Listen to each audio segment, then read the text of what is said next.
سلام و درود به همه عزیزان. بچه امروز میخواستم 6 تا تئوری ماورایی بهتون بگم که احتمال 100% نمیدونستید.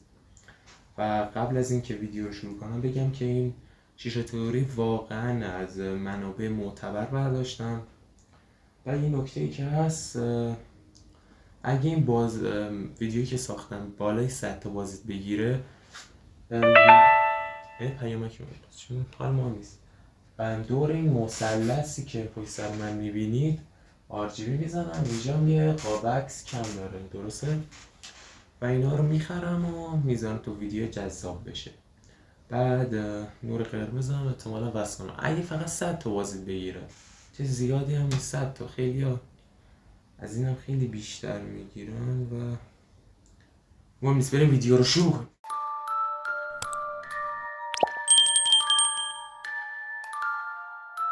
شب هالووین یکی از فرهنگ‌ها در کشورهای غربی از جمله آمریکاست.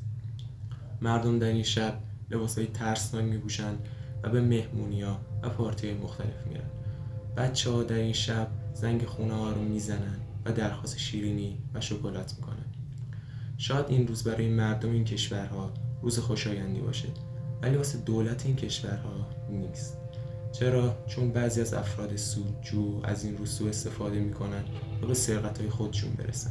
این افراد با پوشیدن لباس‌های هالووینی به سرقت دست میزنن و راحت بین مردمی که لباس هالووینی پوشیدن خودشون رو پنهان میکنن. شاید شما هم داستان متعددی در مورد خوناشام‌ها و درکوله‌ها شنیده باشید. افسانه‌ها میگن خوناشام‌ها برای بقای خودشون به خون انسان و حیوانات محتاجن.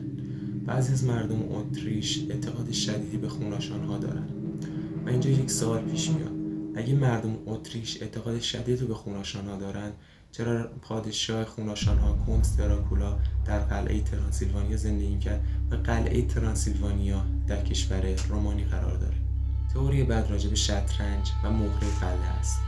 هیچ کس خودش نپرسه که چرا قلعه در مسیر به اضافه خود حرکت میکنه. به این دلیل که در گذشته وقتی منطقه‌ای قصد حمله به منطقه دیگر داره، قلعه مانند سدی مانع ورود سربازان دشمن میشه. بنابراین وقتی که سربازی نزدیک قلعه میشه، توسط کماندارا کشته خواهد شد. تئوری بعد راجع به ورق‌ها. چرا از خودتون بپرسین ورق چه چیز منحصر به فردی داره که میتونه خاص باشه؟ کارت 8 خشت عدد مخفی در خودش داره که اونم عدد 8.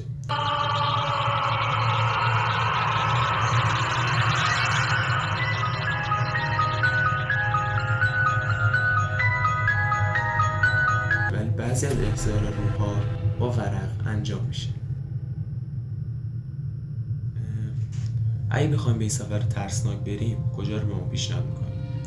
تالاب هروا در مازندران.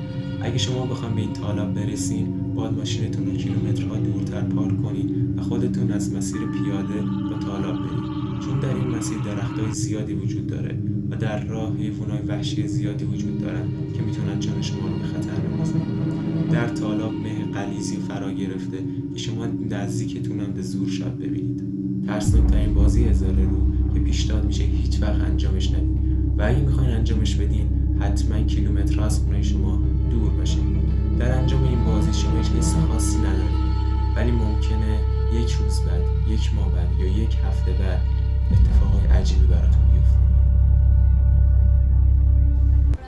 خب گایز، امیدوارم از ویدیو خوشتون اومده باشه. لایک و فالو اینا یادتون نره. پیج اینستامون هم دنبال کنید. حرفی ندارم. Un poquitito loco, estoy adivinando.